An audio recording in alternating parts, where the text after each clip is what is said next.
I want to encourage you to take the recording from today and share it with others. Later today, by the end of the day, probably it will be posted at the intersection. I'll put that on into chat as well. But to take it to your congregations and organizations and try to get the information out there as broadly as possible.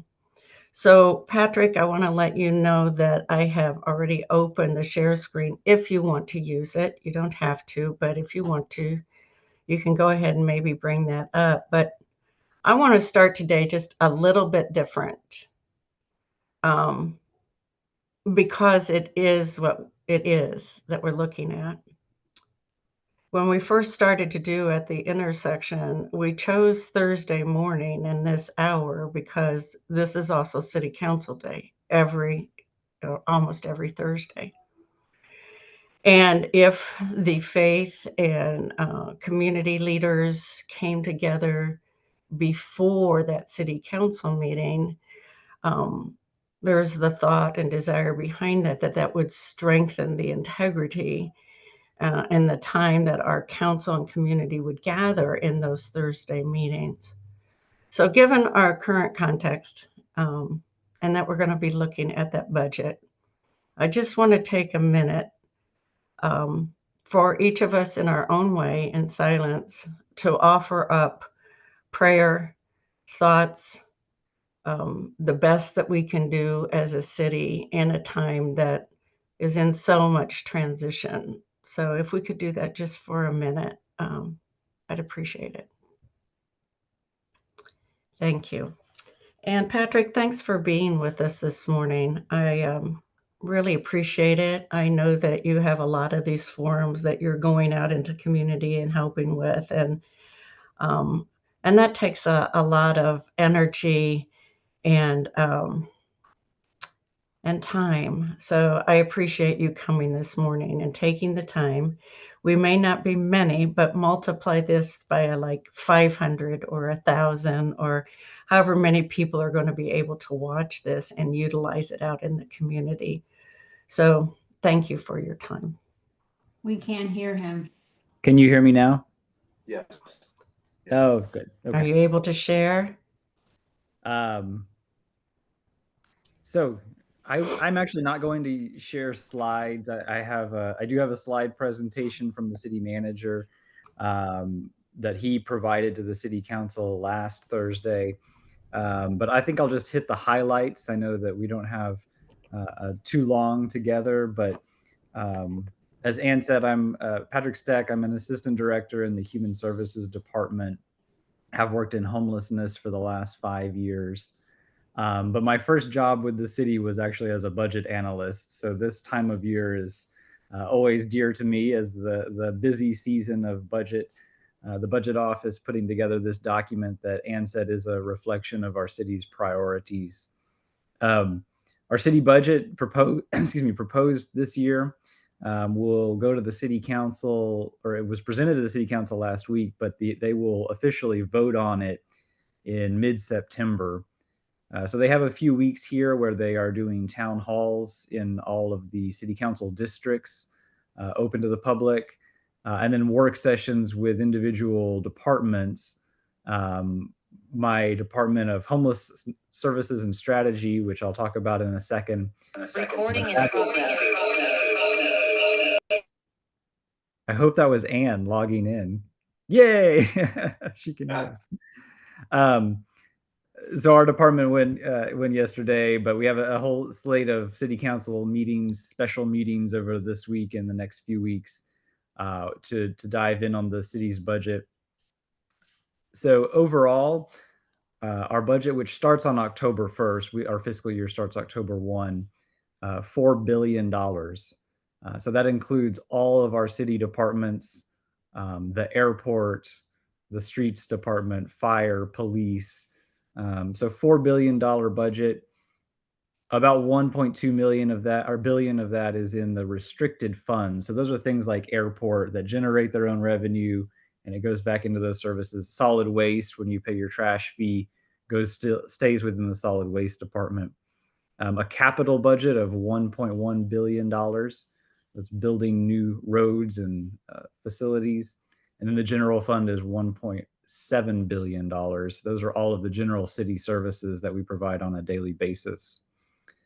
Our budget projection earlier in the year, our city manager presented a fiscal outlook to the council, and that fiscal projection included a deficit for the current or for the upcoming fiscal year of $21 million. Now, in a $1.7 billion budget, it's a small percentage, but it's still was a gap to be closed. The projection for fiscal 27, an additional year out, was $152 million, much larger gap. And so working with the council, they set priorities to not raise the tax rate on property taxes, but also try to maintain core services.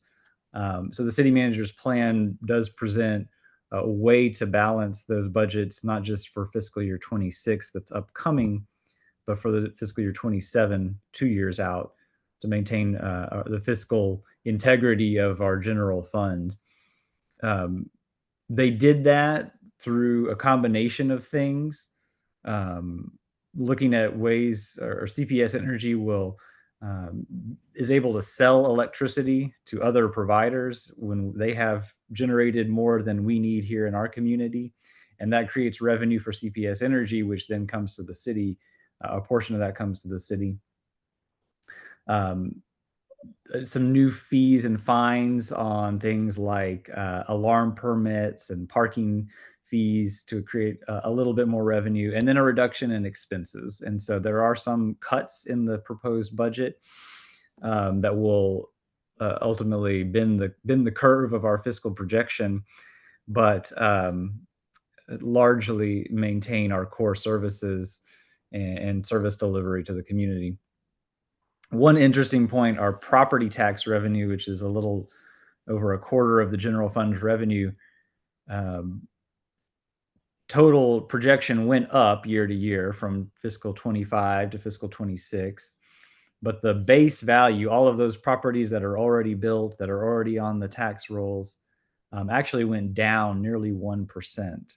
So all of that growth is from new homes and businesses going up and being taxed. But the base value going down is something that we have not seen in our city budgeting since the Great Recession in 2008, 2009 period. So that is putting an additional fiscal challenge for the city. Our general fund is primarily funded by those property tax revenues, by sales tax. A portion of every time you swipe your credit card at a restaurant or at a retail establishment, portion of that sales tax goes to the city. And then CPS Energy revenues, city owns CPS Energy and receives a portion of their revenues. And then fees, fines, and the like make up the rest of the revenue fund sources going into the general fund. The budget priorities, and we did a survey of the community earlier in the year. We obviously work with our policymakers on the city council, but top priorities that came up through that process, homelessness was at the top of the list as something that the city needs to focus more on. Infrastructure needs, everyone's always concerned about the streets that they are driving on, but also we've seen recently the very important needs of drainage and maintaining drainage so that flood events are prevented.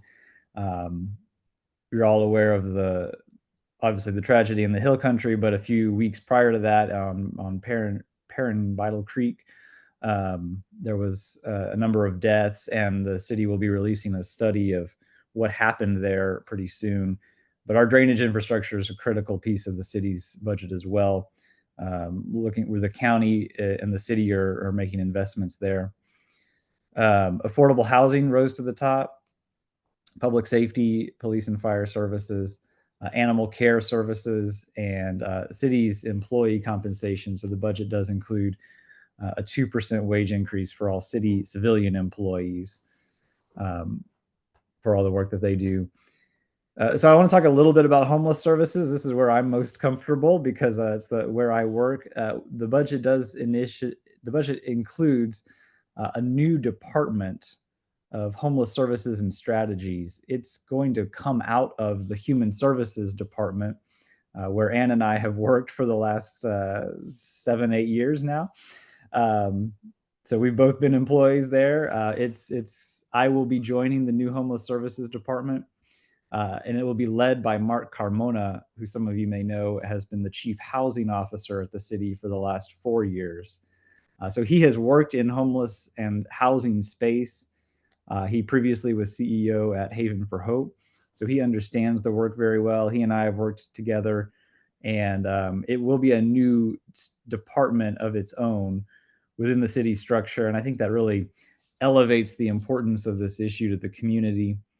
It allows us to build stronger partnerships with not just our partners working in the homeless space, but with faith congregations, with mental health services and providers, with medical providers. And in the criminal justice system, we have started a community court program over the last year with our municipal court and our county courts. And so I think there are a lot of opportunity for partnerships there that we are really going to focus on. That's what the new department is going to focus on, as well as continuing the services that we've provided for the last several years. We've expanded homeless services a lot since COVID. We started with some federal funding, and then it has shifted into local funding because the city council saw the value of enhanced street outreach and enhanced sheltering. The other big initiative within the department, the new department, is money for extending the low barrier homeless shelter one more year. And so that is a hotel that we have leased downtown. It's former Holiday Inn on Cesar Chavez and Santa Rosa. We've leased it for the last 2 years, and it has been a shelter so that folks from the street can have a place to stay temporarily. It's meant to be a short stay as they get back on their feet and get into a permanent housing situation. Often these are folks who've been on the street a very long time. Often they have some sort of disabling condition or a mental health need. Those can be addressed there in the shelter. But it was initially funded through federal funds those first 2 years. We're going to continue it with local funds for one more year.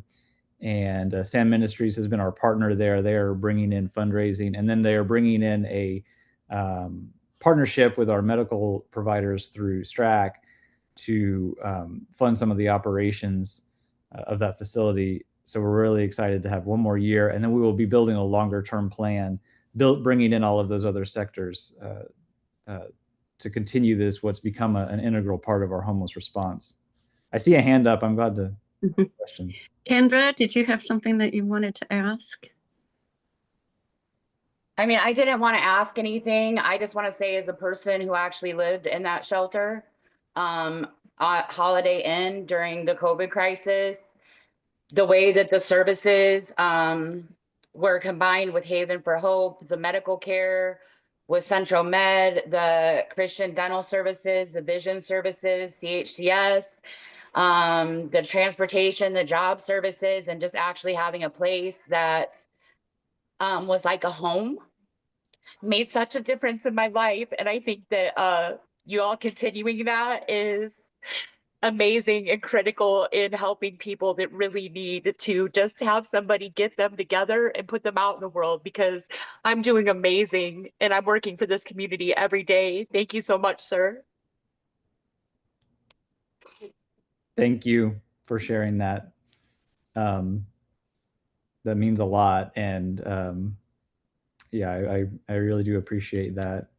That's what it's all about, is providing those services to folks and really providing that place of respite in what for many folks is a chaotic or challenging time in their life, and that we can provide the safety primarily, and then the space along with the services to give folks what they need. like I said, this is a partnership with Sam Ministries, and many of the folks who are exiting into permanent housing, they're continuing to use some form of services, whether it's a voucher, permanent supportive housing. But we're with our response system providing long-term assistance for many of these folks. But we're very glad that we were able to continue this. I don't know what it looks like going forward past this year, but we do know that we need that level of program in our homeless response system, in addition to all of the things that are already being provided, whether it's at Haven for Hope or other providers.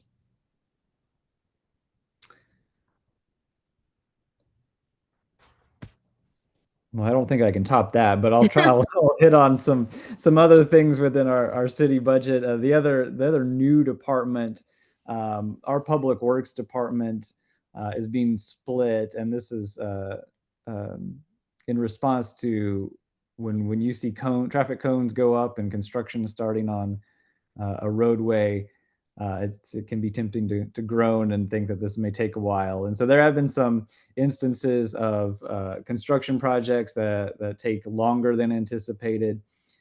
We do have bond program funding for other infrastructure and roadways and the like. Those big capital projects will go under a new department led by Mike Shannon, who's been our development services department director for the last several years. They'll be able to focus just on the capital delivery, and the public works department will focus on maintaining all that we have. So filling potholes and making sure drainage facilities are maintained. So that is a change in our city organizational structure to yield improvements on the construction delays in response to that, and communicating with folks about what's happening in their neighborhoods or where they work, so that they're aware and can plan around what's happening. Some construction delays, of course, are inevitable. Most of the capital budget that I mentioned, that $1.1 billion in capital, is about the airport, the new terminal at the airport. The budget does invest $122 million in street maintenance. Sidewalks are always an important thing, and filling gaps in between sidewalks. If you're walking in an older neighborhood, sometimes you'll go a few houses, there's a sidewalk, and then there's a few houses where there's no sidewalk. And so filling in those things has been an initiative of the city. Affordable housing, the budget does include $5.7 million for rental assistance. This is something my team works closely with the housing department on, providing emergency rental assistance for folks who need. This is just generally about 3 months of assistance. Last year we've served just under 2,000 residents. We also have a major and minor home repair program that the housing department runs. That's been very successful in helping folks stay within their homes by fixing up what critical infrastructure needs they have within their home that they may not be able to. So we're allocating $14.7 million for that. New police officers, we're opening a new substation on South Side, South Flores. So there are some new officers for that, and 25 additional patrol officers, 12 new firefighters to address medical calls at some of the busy stations. Animal care also getting new positions. They have added positions over the last several budgets. They're doing a much better job at responding to critical calls, things like bites, neglect, and abuse, things like that. They've increased that response rate from 62% in fiscal year 24, 83% they're achieving this year. And then with these new employees, looking at a 97% response rate next year. I'm going to probably stop there. There are other departments in the city. I'm not going to touch on every one of them, but that's an overview of the budget and the fiscal picture. Like we talked about, there are town halls. There's one last night. There are 2 tonight, districts 2 and 7, and then there are 5 town halls next week. They're in the chat. They're in the chat, Oh, Patrick. great. Terrific. Mhm. And then our youth town hall is on Saturday at the Central Library. Yeah, excited. Looking forward to that one. It'll be a little different format, and looking forward to hearing more from the young people. I'll be there. So I want to go ahead and open it up for questions, comments, things you'd like to hear more about, or when thinking too about the recording and using it with, sharing it with someone else. Is there something else that you'd like to hear from Patrick? Peter, your hand's up.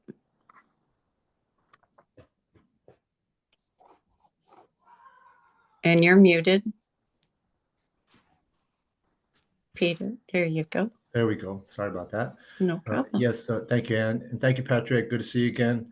Had a question about the budget. And I know the Resiliency, Energy Efficiency, and Sustainability Fund has started to transition from the last budget. And what's the status of that? Is it sunsetted? And is that CPS money going into the general fund completely now? Or is it still available for other projects going into this budget? And with the Office of Sustainability, is there any changes there as far as structure and the way it's going to operate going forward? I'm sorry, but I don't know. I've heard of the RES fund, the Resiliency Fund, but I'm not sure what the budget looks like on that. I can get you some information though. Be glad to look that up. Within the structure though, Office of Sustainability, so we've had a Chief Resiliency Officer, Laura Patino. She'll be overseeing the combined Office of Resiliency and Sustainability. So bringing those 2 resources together within the structure, working together in collaboration. So I do know of that change, that shift. So Laura will take over in that new role. I don't know if it's effective immediately or on October 1st, but within the coming weeks. So that is the change, and I'll get you some info on the fund that you mentioned that is used for sustainability purposes. Great. Thank you, Patrick. Appreciate it. Thank you. Patrick, in chat, Katie asked, could you say a bit more about areas where cost savings are being found in this budget? Sure. So there's a number of things. Wasn't one big bucket for cost savings. Some efficiencies and reductions. The budget does reduce about 65 civilian positions. About half of them were vacant already at current time. The folks who were in filled positions they're working with HR on where else they can go in the city organization. I don't anticipate that we'll be laying anyone off, so it'll be a restructuring within the city organization of those folks. So HR is working with them actively. There were some expenses that could be moved from the general fund into capital funds or other special revenue funds. That alleviates some pressure on the general fund. There were 4 departments that went through a comprehensive budget review process over the last year, Human Services being one of them. The other 3 were Parks, Health, and Public Works. It's a line item, programmatic, in-depth review. Through that, there are some recommendations for reduced spending. For example, within the area of homeless services, we had been paying for an app for our street outreach workers to use to enter data on clients that they're interacting with. At the same time, over the last year or so, Haven for Hope has been building a tool that more closely integrates with the system that we all use, the system of record for homeless services. And so that tool will be coming online in October, and we will be able to reduce and get rid of the app that we had been using, because we will have a tool built by Haven that serves the needs of our street outreach workers. So there are things like that, efficiencies. And then there were a few unspent funds and project savings that were realized in the current fiscal year that we were able to carry those savings forward. So those are the various things that added up into the cost savings for the budget to reduce the expenses. I see from Michelle the question about the new homeless services and department. We all of our current employees in DHS and Human Services that are working on homeless response are moving into the new department. Their roles are not changed immediately. With Mark Carmona at the helm, we may see some changes, but he's taken the approach of not wanting to come in and change everything immediately. He's definitely in a learning mode to understand the system. The biggest part of the new department is looking more at those other sectors. Mark comes from not just Haven for Hope, but he worked at Center for Healthcare Services before. He has a good understanding of the mental health system. He's worked with judges in the county courts. So he knows those systems really well. And I think we can build deeper relationships with some of these other systems in assisting our clients that are sometimes touching all of the systems together. And so I think that's the biggest advantage and the new department immediately.